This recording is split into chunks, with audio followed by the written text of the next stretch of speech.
মাদ্রাসার গেটের সামনে লেখা আছে বয়স্কদের পুনর্বাসন, বৃদ্ধাশ্রম মুরব্বীদের শেষ ঠিকানা। উস্তাদ তখন বাচ্চাটারে বুকে জড়ায়া কপালে চুমা দিয়ে আরো একটা চকলেট দিছে। চকলেট দিতেছে আর তার মুখ থেকে কথা নিতেছে। বাচ্চারা কখনোই মিথ্যা বলে না। মিথ্যা বলে? ও সন্তান, সেই মাদ্রাসায় কি তুমি যাও? বলে মাঝে মাঝে আব্বু আম্মুর সাথে দেখার জন্য যাই, কিন্তু ওস্তাদ আমার দাদা দাদি খুব রাগ করে আমার বাবার সাথে কথা বলে।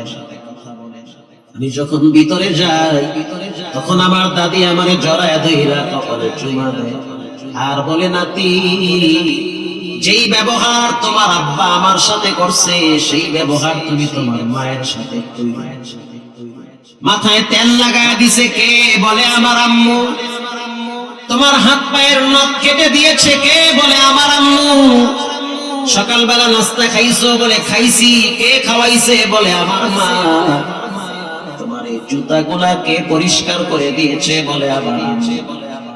রাত্রিবেলা যখন কারেন্ট চলে যায় তখন কে এসি চলে? বলে না। তখন কি তোমার গরম লাগে না? বলে গরম লাগে। তাকায় দেখি আমার মা বসে বসে পাখা দিয়া বাতাস করে। তোমার এই কাপড় চোপড় গুলাকে পরিষ্কার করে দেয়? বলে আমার মা। যখন আমি এগুলা বললাম উস্তাদ, তখন দেখি আমার দাদি অজর দ্বারায় কাঁদতে থাকে আর বলে, নাতি, একদিন তোমার বাবাও তোমার মতো ছোট ছিল। তখন আমি তোমার আব্বার মাথায় তেল লাগায় দিতাম, তোমার আব্বার দামি জুতাগুলো আমি আঁচল দিয়ে পরিষ্কার করতাম। ও নাতি, আগে তো কারেন্ট ছিল না, বিদ্যুৎ ছিল না, এমন হইছে তোমার আব্বা বসে বসে অঙ্ক করতেছে। তোমার আব্বা গরমে বসতে পারে না, আমি মা পিছনে দাঁড়ায় পাখা দিয়া বাতাস করে শরীর ঠান্ডা বানাইছি। আজ তোমার আব্বার ঘরে দামি ফ্রিজ, দামি খাট, দামি সোফা, তোমার বাবার ঘরে দামি দামি ফ্যান আছে। তোমার বাবার ঘরে 3-4টা এসি লাগানো আছে, কর্মচারীরাও এসি তুলে গিয়েছে। অথচ আমি মা মাঝে মাঝে বয়সের কারণে বিছানায় প্রস্রাব করে দেই। এটা নাকি তোমার আব্বু আম্মুর কাছে ভালো লাগে। আমাদের শরীর থেকে গন্ধ আসে, এজন্য আমাদেরকে এই জায়গায় ফালায় রাখছে। উস্তাদ, আমি আমার দাদার কাছে যাই। বৃদ্ধাশ্রমের ভিতরে অনেক বড় পুকুর আছে, সেখানে মাছ চাষ করে। অনেক মুরব্বীরা সেখানে বর্শি দিয়া মাছ তুলে। আমার দাদা একটু বেশিরভাগ সময় চুপচাপ থাকে, কথা কম বলে। আমি যখন আমার দাদার কাছে বসি তখন আমার দাদা আমারে বলে, আমি মারা গেলে তোমার বাপ যেন আমার চেহারা না দেখে। আমার মৃত্যুর পর তুমি আবার জানাজায় আসবা, তোমার আব্বারে আমার চেহারা দেখাইতে চাই। ও নাতি, আমি একটা শার্ট গায়ে দিয়া মাসকে মাস পার করছি, বছরকে বছর আমি এক জোড়া জুতা ব্যবহার করছি। তোমার আব্বার জন্য দামি দামি শার্ট আমি গুলিস্তান থেকে কিনা দিছি। তোমার আব্বার লেখাপড়ার টাকার জন্য আমি প্রতিদিন পায়ে হাঁটা অফিসে যাইতাম, কষ্ট করে চলতাম, টাকা বাঁচায়া বাঁচায়া তোমার আব্বার টিফিন ফি দিতাম। আল্লাহু আকবার। একে বলে বাবা। এত কষ্ট তোমার বাবার জন্য করলাম, এখন তোমার বাবার সবাই বলে স্যার। তোমার আব্বার ঘরে এখন খাবারের অভাব নাই, আমরা বোঝা হয়ে গেছি। আমাদের গলার আওয়াজ তোমার আব্বার কাছে ভালো লাগে না। তোমার দাদির কণ্ঠের আওয়াজ তোমার আব্বু আম্মুর কাছে ভালো লাগে না। এক সময় এমন ছিল, তোমার আব্বা একটা কথা 100 বার বলতো, রাগ করতাম না, 100 বার উত্তর দিতাম। রাস্তা দিয়ে যখন তোমার আব্বারে নিয়ে চলতাম তখন এই গাছের ভিতরে পাখি বসে থাকতো। তোমার আব্বু বলতো, বাবা ওটা কি? তখন আমি বলতাম, ওটা পাখি। তোমার আব্বু আবার বলতো, ওটা কি? তখন আমি বাপ বলতাম, ওটা পাখি। তোমার আব্বু আবার বলতো, ওটা কি? তখন আমি বলতাম, পাখি। রাগ করতাম না, বেজার হইতাম না। তোমার আব্বু একটা কথা 100 বার বলতো, তখন ছোট ছিল, আমি হজম করতাম, আমি 100 বার উত্তর দিতাম, ওটা পাখি বাবা। আজ তোমার আব্বা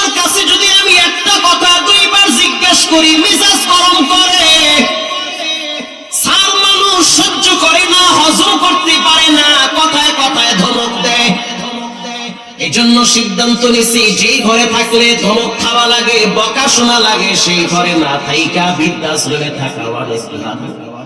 ও নাতি দোয়া কইরো রব্বুল আলামিন যেন তাড়াতাড়ি আমার কবরে নিয়ে যায়। ওস্তাদ বলতে আছে আমি তো চেহারে বসা ছিলাম, শুনতে শুনতে চেহার থেকে নিচে পড়া গেছি, অবাক হয়ে গেছি। আমারও তো আব্বা আছে, বুড়া হয়ে গেছে, বাবার পায়ে তো আমি চুমা দেই, এ কেমন স্যার যে বাপরে বৃদ্ধাশ্রমে ফেলা রাখছে। এবার ওস্তাদ বলতে আছে সন্তান, তোমার দাদার সাথে তোমার বাবা যেই ব্যবহার করছে খুব খারাপ ব্যবহার, আর তোমার আব্বা আম্মা তোমার মাদ্রাসায় পড়ায়া তোমার কাছ থেকে ভালো ব্যবহারের আশা করে, এটা কোনোদিন হতে পারে না, ঠিক না বেঠিক? এই সন্তান কখনোই মা বাবার সাথে ভালো আচরণ করবে না। সন্তান তুমি আগে তোমার আব্বারে কয়বার মারতা, মায়েরে কয়বার গায়ে হাত দিতে বলে একবার, ওস্তাদ বলে এখন থেকে দিবা 3 বার, ঠিক না বেঠিক? এখন থেকে 3 বার দিবা। সকালে একবার ফিডাবা, দুপুরে আরেকবার বাটাম দিবা, সন্ধ্যার টাইমে ফ্রিজ মাথার উপরে ফালায়া দিবা। পারবা? পারবো। টিভি ভাঙ্গা তোমার বাবার মাথায় বাড়ি মারো। যেই ঘরে মা বাবার থাকার জায়গা হয় না, ওই ঘর তো মাটির সাথে ঘুরায় দেওয়া দরকার। আসতে বলবেন না, জোরে বলেন, ঠিক না ঠিক? যেই ঘরে মা বাবার জন্য থাকার বিছানা হয় না, তোমার ঘরে দামি একটা ফ্যান, তোমার আব্বার ঘরে ব্রিটিশ পিরিয়ডের ভাঙ্গা ফ্যান টটটট করে ঘুরে, এটা স্টার্ট দিলে মনে হয় টলার স্টার্ট দিছে, টমটম স্টার্ট দিছে। তোমার রুমে দামি একটা বিছানা, চমৎকার খাট, বসলে মনে হয় শুয়ে পড়ি, আর তোমার 80 বছরের বাবার রুমে ভাঙ্গা একটা খাট, শক্ত হয়ে আছে। ও সন্তান, আল্লাহ বলেন ওয়ালা তানহারু, খবরদার মাথায় ঝাঁকি দিয়া কথা বলবা না। ওয়া কুল লাহুমা কাওলান কারীমা, মা বাবার সাথে ভালো আচরণ করবা, মিষ্টি ভাষায় কথা বলবা। কোথায় কথা বলতে বলতে কোথায় চলে আসলাম। যেই মা বাবা সন্তানকে রব চিনায় না, রসুল চিনায় না, কোরআন চিনায় না, ইসলাম চিনায় না, যেই মা বাবা সন্তানকে ইনসাফ চিনায় না, জুলুমের বিরুদ্ধে প্রতিবাদ শিখায় না, এক সময় দেখবেন ওই সন্তান মা বাবার উপরে জুলুম করবে, জুলুম করবে। আল্লাহর কসম 100 বার মিথ্যা বললে জিহ্বা আল্লাহ আগুনের কেসে দিয়া কাটবে। বেশি দিন আগের নয়, 17 তারিখের কথা। চট্টগ্রাম একটা এলাকার নাম হইল রাঙ্গুনিয়া। এই যে বয়ান করতেছি, ভিডিও হইতেছে, গোটা পৃথিবীতে ছড়িয়ে পড়বে। মিথ্যা বললে তো মানুষ জুতা আমার ফিরে মারবে, ঠিক না ঠিক? রাঙ্গুনিয়া স্থানের আগের স্থানের নাম হইল নোয়াপাড়া। কি পাড়া? নোয়াপাড়া। একবার নামাজের জন্য ঢুকলাম, ঢুকার পরে দেখলাম বিশাল মসজিদ, 3-4টা বড় বড় বিল্ডিং। বুঝতে পারলাম এটা হলো বয়স্কদের পুনর্বাসন। নামাজ পড়ার পর বের হইলাম, তাকায় দেখলাম দাড়ি চুল সব পেকে গিয়েছে, চোখের গুরুগুলা মনে হয় নিচের দিকে ঝুলে পড়েছে। বৃদ্ধ এক মানুষ হাতে তসবিহ হাঁটতেছে আর জিকির করতেছে। আমি তার কাছে গেলাম, মুসাফা করলাম, সালাম দিলাম। আমি তাকে বললাম এটা কি? সে বলল এটা বয়স্কদের শেষ ঠিকানা। আমি বললাম আপনি কি চট্টগ্রামের না অন্য এলাকা? সে বলল হুজুর আমার বাড়ি বাংলাদেশে। আচ্ছা বুঝলাম, বাংলাদেশে ভাষায় তো টান আসে, ঢাকার টান। আমার বাড়ি কি ঢাকায় না চট্টগ্রামে? বলে আমার বাড়ি ঢাকা। এলাকার নাম কি? বলে এলাকার নাম হইল গুলশান 1। ওরে সুবহানাল্লাহ, গুলশানের মানুষ, অথচ চলে আসছে চট্টগ্রাম রাঙ্গুনিয়ায় নোয়াপাড়া। গুলশানে কি আপনার বাড়ি আছে? বলে হুজুর আমার 7 তলা বাড়ি আছে, কয়েক লক্ষ টাকা ভাড়া পাই। কিন্তু আমার জীবনের ভাগ্যের নির্মম পরিহাস এমন হবে কল্পনাও করি নাই। কোন ঘাটের পানি কই যায় যুবক তুমি জানো না? জানো কে? কি হবে এটা তুমি কল্পনাই করতে পারো? মানুষ ভাবে একটা হয় আর আমার ঘরে কেউ নাই, শুধুমাত্র একটা ছেলে। এরে আমি অনেক শিক্ষা দিছি, লেখাপড়া করাইছি, ইংলিশ মিডিয়ামে পড়াইছি। জানতে জানতে জানতে জানতে জানোয়ার হয়ে গেছে। বেশি জানতে জানতে জানোয়ার হয়ে গেছে। এখন আমার সন্তান আমারে বলে পুরা বাড়ির দলিল আমার নামে লেখা দাও, তা না হলে কিন্তু বালিশ দিয়ে চাপে ধরে আমার মুখ। হুজুর এই বুড়া বয়সে বালিশের নিচে আমি মরতে চাই না। ছেলেটা মাঝে মাঝে কি যেন খায়, ঘরে আইসা ফ্রিজ ধরে খেলে আর কয় রাস্তার মাঝখানে খা। ফ্রিজ কি রাস্তার মাঝখানে? তার মানে বোঝা গেল কিছু একটা খায়। আমি বললাম, ও সন্তানের বাপ, সত্য করে বলেন, রব সাক্ষী, সামনে মসজিদ, সকালবেলা আপনি নিজে নামাজ পড়েন নাই, সন্তানও নামাজ পড়ে নাই, বিষয়টা কি এমন? বলে হ্যাঁ এমনই। রক্ত গরম ছিল, টাকা ছিল, বাড়ি ছিল, বাবার হোটেলে ফজর পড়ি নাই, 40 বছর হওয়ার আগ পর্যন্ত ফজরের কাছেও যাই। যখন দেখছি দাড়ি চুল পাকা শুরু হয়েছে তখন মরার ডর ঢুকছে। যখন দেখছি পুরাটাই বাইরে গেছে, এখন মরছি ছাড়া কিছুই বুঝি না। এই অবস্থা। আমি তখন তার হাতের তালুতে একটা চুমো দিয়েছি। আপনি আমার মুসলমান চাচা, মারহাবা বলেন। আপনি যদি আমার আব্বা হইতেন তাহলে আমি আপনার পায়ের পাতায় চুমা দিতাম। আমি আপনার হাতে চুমা দিছি এজন্য রাসূল বলেছেন, মান লাম ইয়ারহাম সাগীরানা ওয়া লাম ইউআক্কির কাবীরানা ফালাইসা মিন। যে বড়কে সম্মান করে না, ছোটকে স্নেহ করে না, সে আমার উম্মত। আপনার প্রতি মায়া লাগছে, দয়া লাগছে, সম্মান কইরা হাতে চুমা দিছি, এটা দর্শনীয় না, বরং সম্মান করা। ঠিক না ঠিক? এই শিক্ষাটা আমাকে কোরআন দিয়েছে, ইসলাম দিয়েছে, রব দিয়েছে, রাসূল দিয়েছে। আমি তখন তাকে বললাম, সন্তানের দোষ দিয়ে লাভ নাই, দোষ হলো আপনার। আপনি তো সীমা লঙ্ঘন করেছেন। দুনিয়াকে প্রাধান্য দিয়েছে।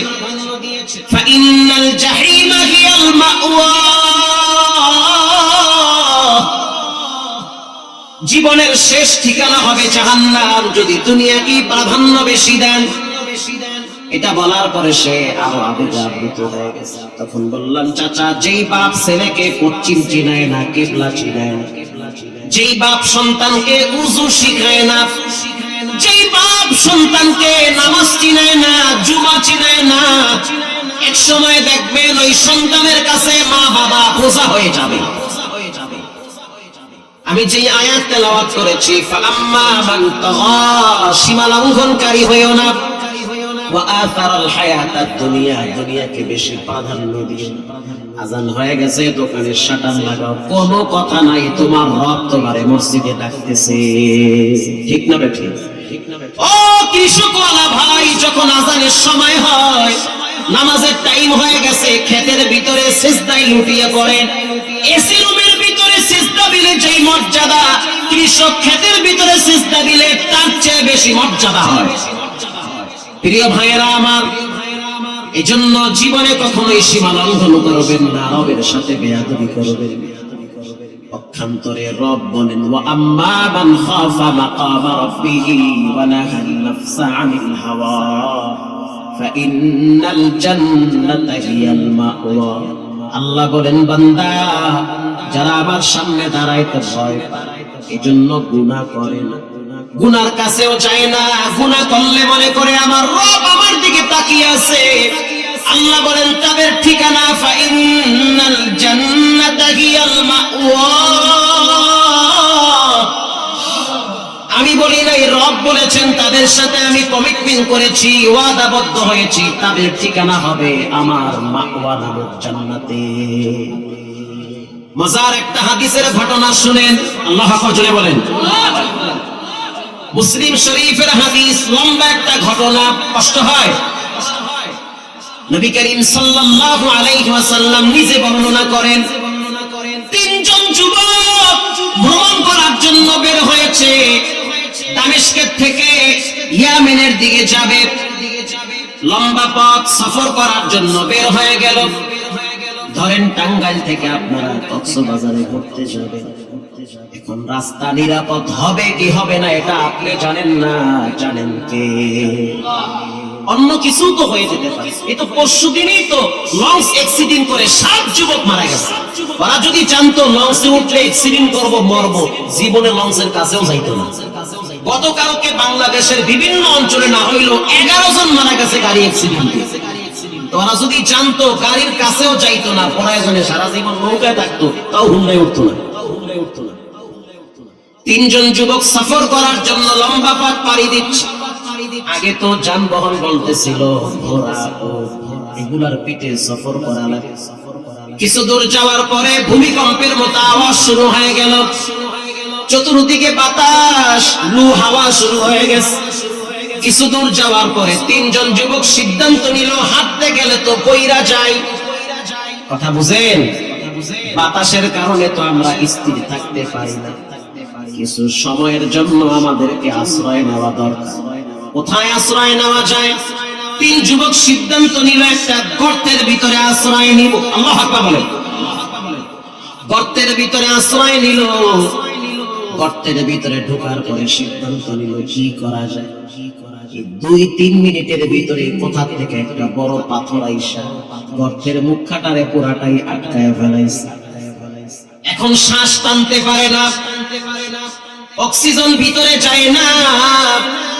মহা এক মুসিবত। ভাবলাম কি আর হইল কি, ঠিক না বেঠিক? বাঁচার জন্য ওখানে ঢুকলাম, ওখানে তো আরো বড় বিপদে পড়লাম। 3 জন যুবক চিন্তা করতেছে কি করা যায়। 3 জন পরামর্শ করলো এমন একটা জায়গায় বিপদে পড়ছি, রব ছাড়া কেউ বাঁচাইতে পারবে না। মানুষের জীবনে এমন কিছু সময় যায় যখন বান্দার সহযোগিতা ছাড়া বান্দা বাঁচতে, রবের সহযোগিতা ছাড়া বান্দা চলতে পারে না। এবার 3 জনের একজন হাত তুইলা দোয়া করতে আছে, রব্বুল আলামিন আপনি তো জানেন আমি একজন ব্যবসায়ী মানুষ। দোয়া করতেছে, আমার জীবনে একটা ভালো আমল আছে। আল্লাহু আকবার বলেন। একটা ভালো আমল আছে। আমি একজন বিজনেসম্যান, যুগের ভাষা ব্যবহার করি, আমি একজন গার্মেন্টসের মালিক। আমার অনেক টাকা ছিল। আমার বাড়িতে এক কর্মচারী কামলা দিত, কাজ করত। 25 দিন কাজ করার পরে রাগ কইরা বেতন না নিয়ে বাড়ি চলে গেছে। কতদিন? 25 দিন যে কাজ করলো, বলেন 25 দিনের টাকা মালিকের কাছে পাবে কি পাবে না? দোয়া করতেছে রব্বুল আলামিন এই যে কর্মচারী 25 দিন কামলা দিয়া চলে গেল, চলে যাওয়ার পর সে 1 যুগ পরে টাকা নেওয়ার জন্য বাড়িতে আসছে। 1 যুগ মোটামুটি 5-6 মাস তো নাকি? 12 বছর। 12 বছর পর আয়েশা বলতে আছে মালিক রাগ কইরেন না, কষ্ট নিয়েন না, আমার চেহারার দিকে তাকায় দেখেন আমি আপনার বাড়ির কর্মচারী, কাজ করছি, রক্ত পানি করছি, ঘাম ঝরাইছি, কথা যা ছিল তখন নেই নাই, রাগ করছি, এখন আসছি, আমার পাওনাটা বুঝায়া দেন। দোয়া করতেছে আল্লাহ বিপদ থেকে বাঁচান, আল্লাহ বিপদ থেকে বাঁচান। রব্বুল আলামিন আমি টাকাটা ব্যবসায় খাটায়া প্রায় 5 কোটি টাকা লাভ করছি। মারহাবা বলেন। এই পুরা টাকা আমি তাকে দেওয়ার জন্য অফার করেছি যে তুমি তো 3000 টাকা পাবা না, তোমার টাকা ব্যবসায় খাটায়া কয়েক কোটি টাকা লাভ হয়েছে, পুরা টাকা তোমার। বিশাল বড় বকরির পাল, দুম্বার পাল, ডেইরি ফার্ম সব তোমার জন্য এগুলো। আল্লাহু আকবার বলেন। কর্মচারী বলতে আছে মালিক আমি কই আছি, দেশে না বিদেশে? কি কোন আপনি? বুঝাইয়া দেন আমি আপনার বাড়িতে আসছি। রব্বুল আলামিন আমি তার সাথে মজা নেই নাই, যতটুকু লাভ হইছে পুরা লাভ আমি তার হাতে যখন তুলে দিছি তখন তার মুখে আমি কান্নার হাসি দেখছি। মারহাবা বলেন। তার চোখের গোড়ায় আমি পানি দেখছি, সে হাসতে হাসতে কেঁদে দিয়েছে। আমি তখন বলছি কেন কাঁদো? তখন যুবক বলেছিল আল বুকা মিনাল ফারাহ, অতি সুখে মানুষ কেঁদে দেয়। রব্বুল আলামিন তুমি আমারে সম্পদ দিছো, যদি না দিতা কিচ্ছু করার ছিল না। আর আমার বাড়িতে কাজ করছে, আমি সম্পদটারে তার প্রাপ্য বুঝায় দিছি। অতএব এই ভালো আমলটা যদি পছন্দ হয় পাথর সরায়া দেয়। নবীজি বলল বলার সাথে সাথে পাথর একটু ফাঁক হয়ে গেছে, একটু ফাঁকা হয়ে গেছে, 1/3 অংশ সইরা গেছে, ভিতরে হাওয়া বাতাস ঢুকে। এবার দ্বিতীয় যুবক হাত তুলছে, মালিক আপনি তো আমারে চিনেন, আমি আপনার বান্দা, জীবন ভর আমি গুনাহ করছি, গুনাহ করে করে আবার জীবনটারে নাপাক বানাইছি, কিন্তু আবার জীবনে একটা ভালো আমল আছে, দেখেন এটা আপনার পছন্দ হয় কি। এমন একটা জায়গায় বিপদে পড়ছি, শ্বাস টানতে পারি না, মনে হইতে আছে আজরাইল দাঁড়াইয়া আছে, রে আল্লাহ আপনার দয়া ছাড়া বাঁচার কোনো উপায় নাই।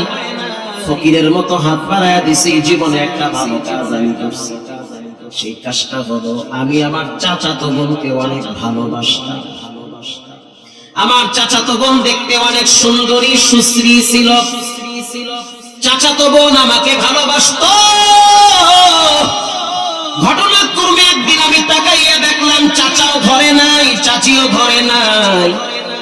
আমি আমার চাচার ঘরে ঢুকে গেছি। আমার সুযোগ ছিল, পূর্ণ স্বাধীনতা ছিল, চাচাতো বোনের গায়ে টাচ করার জন্য হাতটা বাড়াইছি। তখন আমার চাচাতো বোন বলেছিল, ইন্নী আখাফুল্লাহ, আমি একজনকে সবচেয়ে বেশি ভয় পাই, তিনি হলেন কে? আমার এই দেহে কোনোদিন কোনো পরপুরুষ টাচ করে না। যদি আমার শরীরে হাত দিতে চাও তাহলে তুমি আমাকে মোহর দাও, সাক্ষী রাখো, বিবাহের ব্যবস্থা করে, বিশেষ করে মোহরের ব্যবস্থা করে আমার গায়ে টাচ করো, কোনো বাধা নাই। কিন্তু হারাম সম্পর্কের ভিতরে কোনোদিন শান্তি নাই।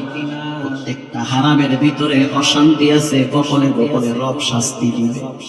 প্রত্যেকটা পাপের ভিতরে রব্বুল আলামিন মানসিক যন্ত্রণা ঢুকায় রাখছে, নীরবে একা একা কান্দা লাগে। পাপের শাস্তি ডানে বামে আত্মীয় স্বজনরাও পাবে। রব্বুল আলামিন আমি চাইলে তার গায়ে হাত দিতে পারতাম, কিন্তু দেই নাই। হাতটা অর্ধেক নিছি, নেওয়ার পর আবার তোমার ডরে সরাইছি। আল্লাহু আকবার, আমি সরাই ফেলাইছি। ওই দিন যদি তোমার ডরে এই ভালো কাজটা করি তাহলে পাথর সরায় দাও। নবীজি বলেন বলার সাথে সাথে পাথর 3 ভাগ সরে গেছে। তার মানে এই যুবকের ভালো আমলটা কবুল করেছেন কে? 3 নম্বরের যুবক আল্লাহর দরবারে হাত তুলছে। রব্বুল আলামিন, আমি একজন গুনাহগার পাপী। আপনি তো জানেন আপনার পৃথিবীতে কোটি কোটি বান্দা আছে, তার ভিতরে আমি একজন ক্ষুদ্র গুনাহগার বান্দা। রব্বুল আলামিন, আল্লাহুম্মা কানা লি আবাওয়ানি শাইখানি কাবীরা, আমার 2 জন বৃদ্ধ বৃদ্ধা মা বাবা আছে। আল্লাহু আকবার বলেন। আমি আমার আব্বা আম্মারে বড় ভালোবাসতাম। একদিন একটা গাছ কেনার জন্য নদীর ওই পারে গেছি, আসতে আসতে দেরি হয়ে গেছে। আমার প্রতিদিনের কাজ হলো উটের দুধ দহন করে, বকরির দুধ দহন করে মা বাবারে পান করাই। আমার আব্বা আম্মা আমার উপরে অনেক সন্তুষ্ট আছে। একদিন রাত অনেক হয়ে গেছে, আইসা দেখতেছি মাও ঘুমায়, আব্বাও ঘুমায়। আমার কণ্ঠের আওয়াজ পাইয়া আমার বাচ্চাগুলা সজাগ হয়ে গেছে। বাবাই যখন ঘরে আসে, বাবার ঘেরান প্রথম বাচ্চার নাকে লাগে। আল্লাহু আকবার বলে। বাচ্চারা দেখবেন বাবাই দূর থেকে আসলে ওরা রাত্রিবেলা ঘুমায় না, একটু পর পর জাগ্রত হয়ে আম্মুরে বলে আব্বুকে আসছে নাকি। দরওয়াজার সামনে দাঁড়ায়, বারবার দেখে বাবাই কি আসছে নাকি। আরে বাবাই যদি অন্ধ হয়, ঘরে গিয়া বাচ্চাগুলোরে জড়ায় ধরে একটা চকলেট দেয়। একটা অন্ধের কথা আমার মনে পড়ে গেল। ঘরে গিয়ে দেখলাম অন্ধ মানুষ সারাদিন রাস্তায় রাস্তায় ঘুরছে, হাত পাতে না, তবে লাঠি নিয়ে নিয়ে চলে, লজ্জা লাগে হাত পাতে। মানুষ 2-4 টাকা দিছে, কয়েকটা চকলেট নিয়ে ঘরে গেছে। বাচ্চাগুলারে যখন চকলেট দিল, বাচ্চাগুলারে তখন অন্ধ জড়ায় ধরল, কপালে চুমা দিয়া বলল, আল্লাহ অন্ধ বানাইছো, আমি আমার সন্তানরে দেখি না। আমার মনটা চায় আমি আমার বাচ্চার চেহারাটা যদি একটু দেখতে পারতাম, আমার দিল ঠান্ডা হয়ে যাইতো। কিন্তু আমি নাক দিয়ে আমার বাচ্চার মাথার ঘেরান শুনলে তো আমার সারা দিনের কষ্ট দূর হয়ে যায়। বাচ্চার চেহারা দেখলে না জানি আমি কত প্রশান্তি পাই। রব্বুল আলামিন, আপনি তো দেখছেন আমি রাত্রিবেলা ঘরে গিয়া বাচ্চারে খাবার দেই নাই, দুধ দহন করে মায়ের মাথার পাশে দাঁড়ায় আছি। মা যখন ঘুম ভাঙছে তখন আমি মা বাবারে দুধ পান করাইছি। বাচ্চা কাঁদছে, তারপরেও বাচ্চারে দেই নাই, কারণ আমি বলছি আমার মা বাবারে আগে খাওয়ান দিব। রব্বুল আলামিন, ওই দিনের আমল যদি কবুল হয়, ভালো লাগে, পাথর সরায়। আমি আমার আব্বা আম্মারে বড় ভালোবাসি। রাসূল বলেন বলার সাথে সাথে পাথরটা কোথা থেকে যেন এক ধাক্কায় দূরে সরে গেছে। হযরত জিবরাইল এসে বলল, পয়গম্বর আপনাকে বিবস্ত্র করা হচ্ছে। সমস্ত আসমানের ফেরেশতারা তাকায় তাকায় দৃশ্য দেখতেছে। আপনি জানেন আমার 600 ডানা আছে, একটা ডানা দিয়া যদি আঘাত করি তাহলে নমরুদের অগ্নিকুণ্ড বঙ্গোপসাগরে ভাসবে। আপনি বলেন আমি কি আপনার কোন সহযোগিতায় আসতে পারি? ইব্রাহিম নবী জবাব দিল, তোমার কোন সহযোগিতা আমার লাগবে না। আল্লাহু আকবার বলেন। তাফসীরের নতুন মতলব তাফসীরের আলোচনা, তোমার সহযোগিতা দরকার নেই, তুমি চলে যাও। হযরত জিবরাইল বলল, কার সহযোগিতা প্রয়োজন? তার কাছে তুমি সাহায্য চাও। ইব্রাহিম নবী বলল, কেন চাবো? তিনি কি আমাকে দেখে না?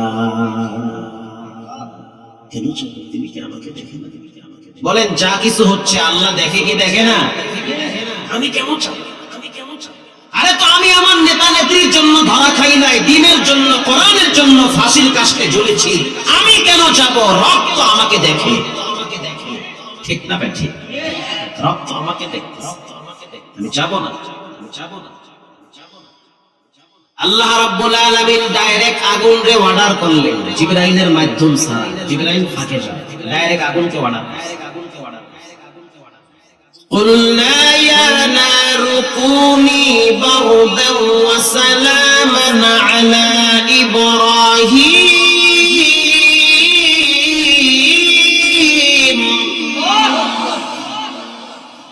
আকে লুৎফে খেশরা ইবহারে গো বাখলি নসনারে রাগম জারে গো।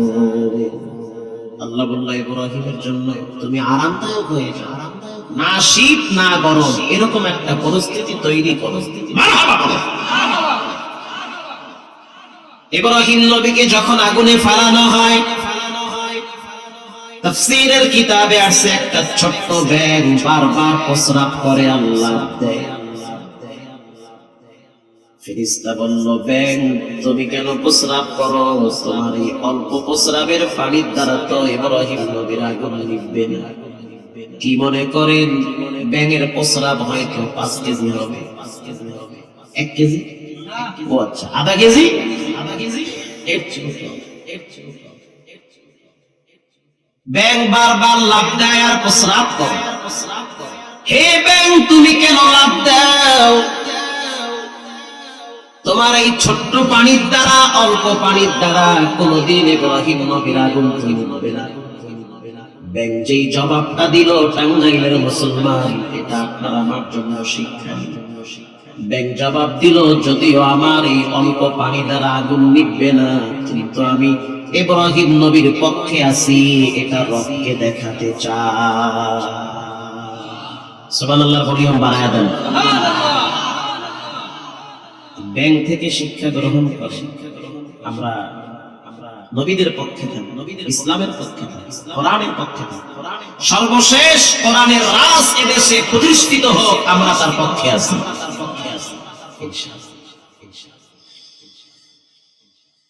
আমি আপনাদের সামনে কোরআনুল কারীম থেকে 3টা আয়াত তেলাওয়াত করেছি। কোরআন হলো ঐশী বাণী, কালামুল্লাহ।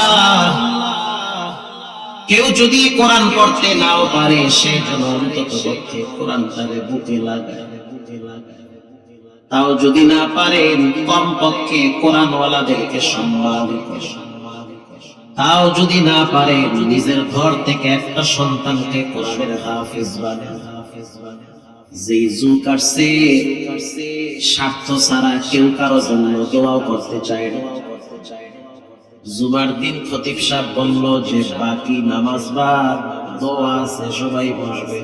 পাবলিক এত চালাক, যদি দেখে তবারক আছে তো বসে, তবারক নাই কেউ বসতে চায় না। ঠিক মানে 100 বার ঠিক। তার মানে আপনার লাগে মাগনা দোয়া করার টাইম নেই। খাওন দাও দোয়া আছে, খাওন নাই দোয়া হলে। এই জন্য আল্লাহর হাবিব বলেন, পরিবারের ভিতর থেকে দুই একজনকে দ্বীন শিখাও, আলেম বানাও, হাফেজ বানাও। তোমার ইন্তেকালের পর পৃথিবীর কেউ যদি দোয়া না করে, তোমার কলিজার টুকরা তোমার জন্য তাহাজ্জুদ করে দোয়া করবে, আর চোখের পানি ছেড়ে দিয়া বলবে, রব্বিরহামহুমা কামা রাব্বায়ানি সগীরা। রব্বুল আলামিন, আপনি আমার আব্বাকে আম্মাকে নিরাপদে রাখেন, ভালো রাখেন, যেভাবে আমাকে ছোটবেলায় লালন পালন করেছে। রব্বুল আলামিন, কষ্ট দিয়েন না, তারা আপনার জিম্মায় চলে গেছে, রাগ করে তাদেরকে শাস্তি দিয়েন। পৃথিবীর সমস্ত আমল মাপা হবে। আনাস ইবনে মালিক রাদিয়াল্লাহু তাআলা আনহু বলেন, একটা আমল মাপা হবে না, ওটার নাম হলো চোখের পানি। চোখের পানির বিনিময় হলো ক্ষমা, চোখের পানির বিনিময়ে জান্নাত। মারহাবা বলেন। চোখের পানি এত দাম, দুই হাত তুলে বাবার কথা স্মরণ করে কেঁদে দিয়েছে। আল্লাহর হাবিব বলেন, মান বাকা মিন খাশিয়াতিল্লাহ হারামাল্লাহু তিলকাল আইনা আলান নার। দুনিয়ার উম্মতেরা, যখন তোমরা রবের ডরে কাঁদো, ওরে চোখের পানি নাকের ডগায় আসার আগে আগে তোমার আব্বা আম্মার সমস্ত গুনাহ রব্বুল আলামিন মাফ করে দেয়। তোমার জন্য জাহান্নামের আগুন হারাম হয়ে যায়। নবীজি বলেন, আত-তাইবু মিনায যামবি কামান লা যামবা, যে তওবা করে সে বাচ্চাদের মতো নিষ্পাপ হয়ে যায়। নিষ্পাপ হয়ে যায়, গোপনে গোপনে একটু কাঁদবে, দরজা জানলা লাগায় রিল্যাক্সে থাকে, চোখ বন্ধ করে পশ্চিম দিকে বসে থাকবে, ব্যবসা বাণিজ্য, টাকা পয়সা, ফ্যামিলি, আত্মীয় স্বজন সবার থেকে আলাদা হয়ে একটু নিজেকে সময় দেয়, একটু মুরাকাবায় থাকবেন, চোখ বন্ধ করে ভাববেন যে আমি ছাড়াও দুনিয়া চলবে, আমি ছাড়াও সংসার চলবে, আমি ছাড়াও বাচ্চারা চলতে পারবে। কিন্তু যাদের জন্য এত কষ্ট করি, আমার মৃত্যুর পরে হয়তো তারা আমার জন্য দোয়া করতেও পারে, নাও পারে। যাদের জন্য রাত দিন পরিশ্রম করে সম্পদের পাহাড় গড়তেছি, এক সময় এমন হতে পারে যে আমি কবরে যাব, তারা আমার সম্পদ নিয়ে মারামারি, কারাকারি, রক্তপাত ঘটাবে। নিজেকে একটু সময়, আল্লাহর হাবিব বলেন, তিনটা জিনিস মানুষের জন্য কবর পর্যন্ত যায়। এক নম্বরে তার সম্পদ কবর পর্যন্ত যায়, দুই নম্বরে তার আত্মীয় স্বজন কবর পর্যন্ত যায়, তিন নম্বরে তার নেক আমলগুলা কবর পর্যন্ত যায় না, তার সাথে কবরের ভিতরেও যায়। দামি একটা মোবাইল কিনছেন, কাপড়ের সাথে দিয়ে দিবে? দামি একটা গাড়ি ব্যবহার করতেন, সর্বোচ্চ কবর পর্যন্ত যাবে। আল্লাহর হাবিব বলেন, আমলের প্রতি গুরুত্ব দাও। দুনিয়ায় চলতে যেমন টাকার গরম লাগে, চোখ বন্ধ হয়ে গেলে সেদিন নেক আমলের গরম লাগবে। মজার একটা হাদিস মুসলিম শরীফের শুনে নবীজি বলেন, ইযা উদিআল মাইয়িতু ফি কবরিহি জাআল কুরআনু ইনদা রাসি। মাহমুদুল হাসান, যেদিন তুমি মারা যাবা, নবীজি বলেন সেদিন তোমার কবরে চারটা জিনিস বন্ধ হয়ে যাবে। এক নম্বরে তোমার মাথার পাশে নামাজ, কোরআন দাঁড়ায় যাবে। কোরআন দাঁড়ায় বলবে, সাবধান, চাপ দিবা না, শাস্তি দিবা না, আমি কোরআন তার বন্ধু, আমার সাথে দুনিয়ায় সম্পর্ক ভালো ছিল, কবরে তাকে আমি সেফটি দিয়ে রাখবো। কোরআন দাঁড়ায়, রাসূল বলেছেন কোরআন দাঁড়িয়ে যাবে। দিআল বাইতু ফি কবরিহি জাল কোরআন, দাঁড়াও কোরআন, একে সেভ করো, নিরাপত্তা দাও। আসসালাতু আন ইয়ামিন, যেভাবে আপনি শুয়ে থাকবেন চেহারা থাকবে কিবলার দিকে, ডান পাশ দিয়া নামাজ দাঁড়ায় বলবে, মাটি চাপ দিবি না, আমি হইলাম নামাজ। কষ্ট করে ঠান্ডা পানি দিয়া উযু বানাইয়া এরপরে মসজিদে গিয়া কাঁপতে কাঁপতে সিজদায় লুটিয়ে পড়েছে। অতএব ডান পাশ দিয়া কোন ধরনের চাপ সৃষ্টি করতে পারবা না।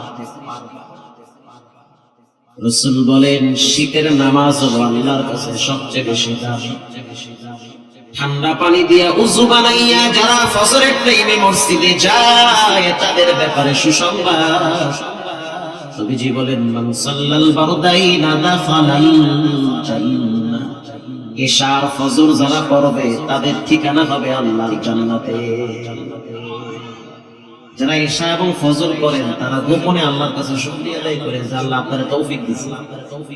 যারা ইশা আর ফজর ঠিকই পড়েন, বিশ্বাস করেন, আপনি আল্লাহর কাছে এতটাই খুশি হয়ে বলবেন আল্লাহ আপনি এমন একটা মন আমারে দিয়েছেন যে আমি ইশা আর ফজর পড়তে পারি। আল্লাহু আকবার বলেন। অন্য এক হাদিসে আল্লাহর হাবিব বলেন মান গাদা ইলাল মসজিদ, আমার আওয়াজ কি স্পষ্ট শোনা যায়? মান গাদা ইলাল মসজিদ আও রাহা আ'আদাল্লাহু লাহু নুজুলাহু মিনাল জান্নাতি কুল্লামা গাদা আও রাহা।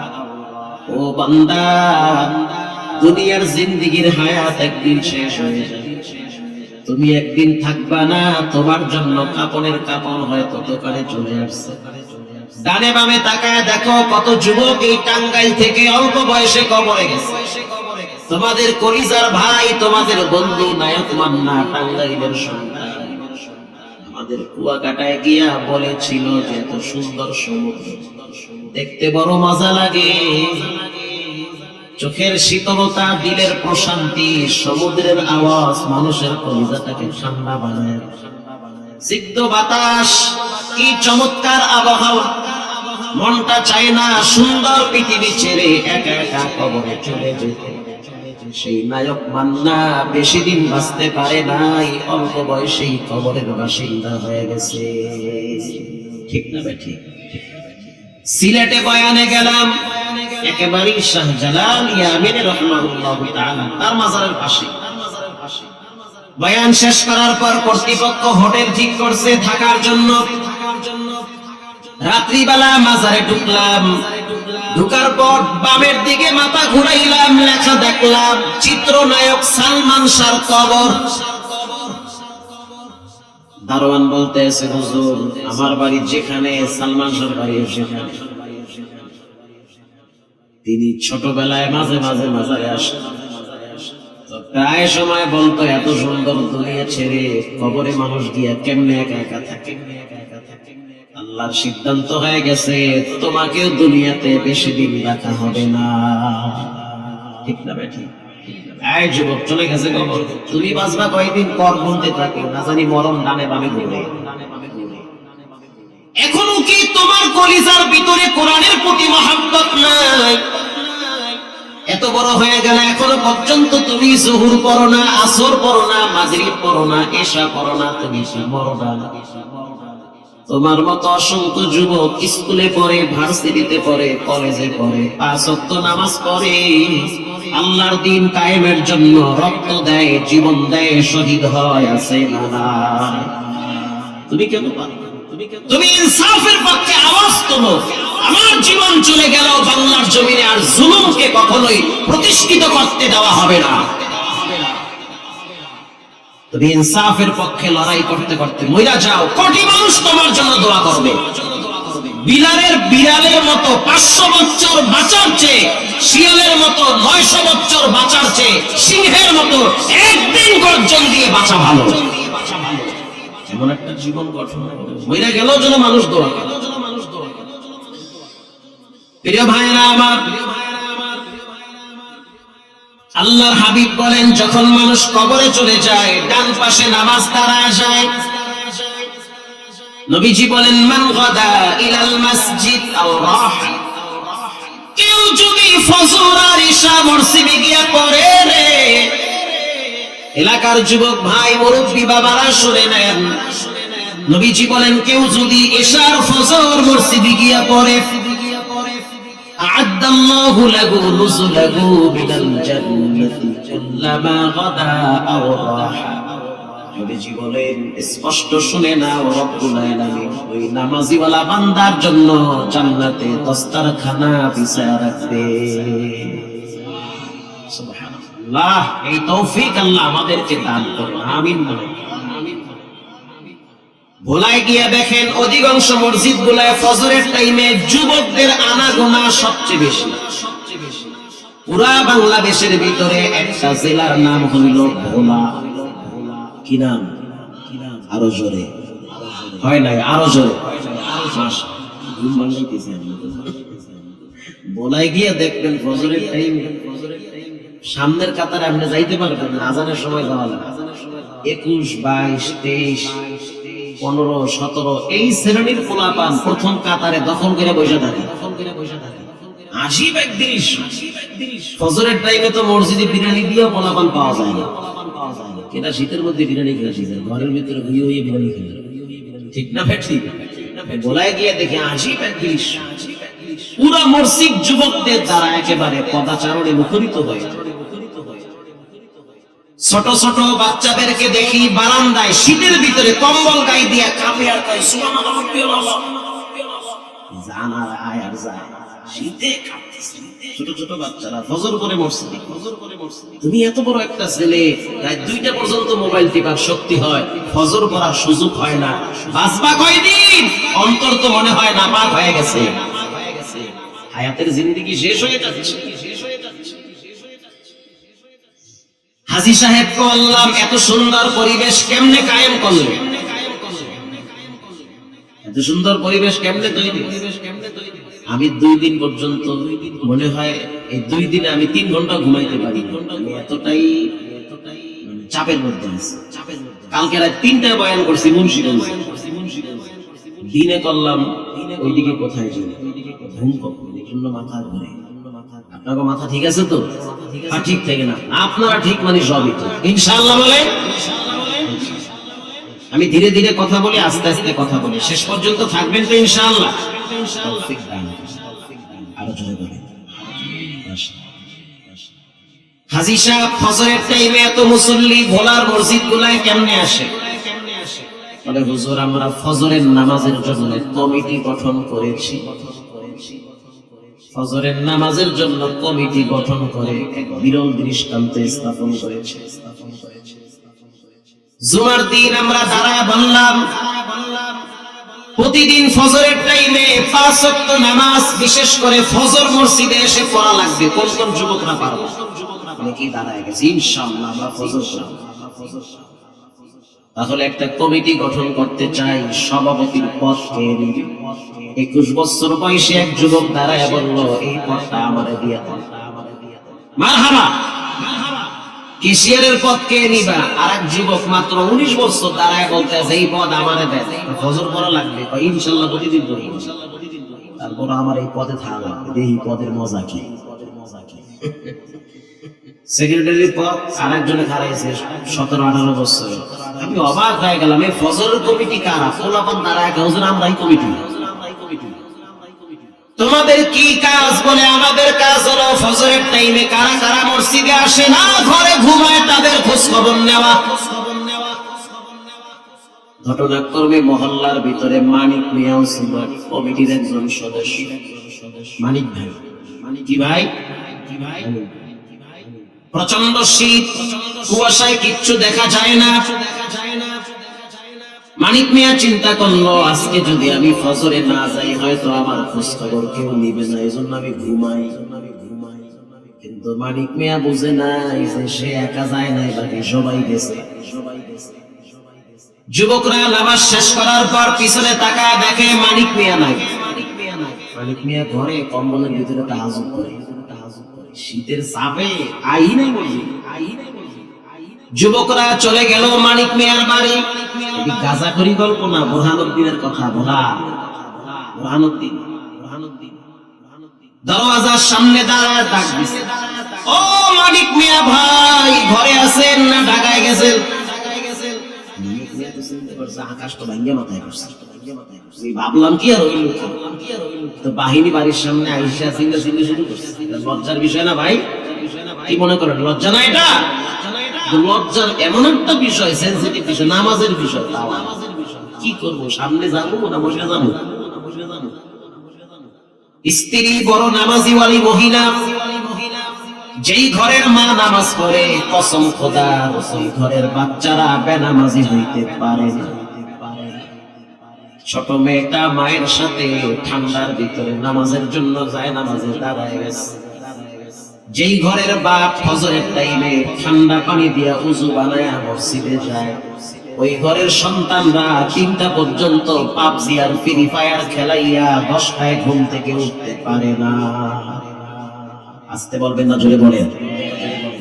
বাপ তো নিজেই নামাজ পড়ে, এমন বাপ নিজে বিড়ি খাইয়া ফালায়, পোলা আইয়া ওই বিড়ি আবার টানে। মানিক ভাই ঘরে আছেন না ঢাকায়? বউ কইতে আছে তাড়াতাড়ি সামনে যাও, বইরা গেল তো জানো না, চেহারা বই নাই, ঘরে হইয়া রইছি। আমার বন্ধু বান্ধব সব মসজিদে নামাজ পড়তে গেছে আর আমি ঘুমাই রয়েছি। কাম না লাগে দূর কাম হইলো একটা, মনে করছি সব মনে হয় ঘুমাই, দেখি সব মসজিদে আমি আল্লাহ ঘুমাই। স্ত্রী বলল গিয়া বলো ভুল হয়েছে, কালকের থেকে আবার প্রতিদিন ফজর পড়ব। পিছনের দরজা খুললে তো আমি চললে যাই, ওদিকে যাই, তোমরা বলবা ঘরে নাই। স্ত্রী বলতে আছে দরজা খুললে তো নদী, এই শীতের ভিতরে কেমনে যাবা? আর এক বিপদ পারলো না, কমলো আরো বিপদ। মানিক মিয়ার বুদ্ধি মাথায় আইছে, মায়াডারে কাছে পাঠায় দেয়। মানিক মিয়া বলতে আছে আম্মু তুমি গিয়া বলো আব্বু ঘরে নাই। বাচ্চা গিয়া বলতে আছে চাচ্চু চাচ্চু আব্বু বলছে আব্বু ঘরে নাই।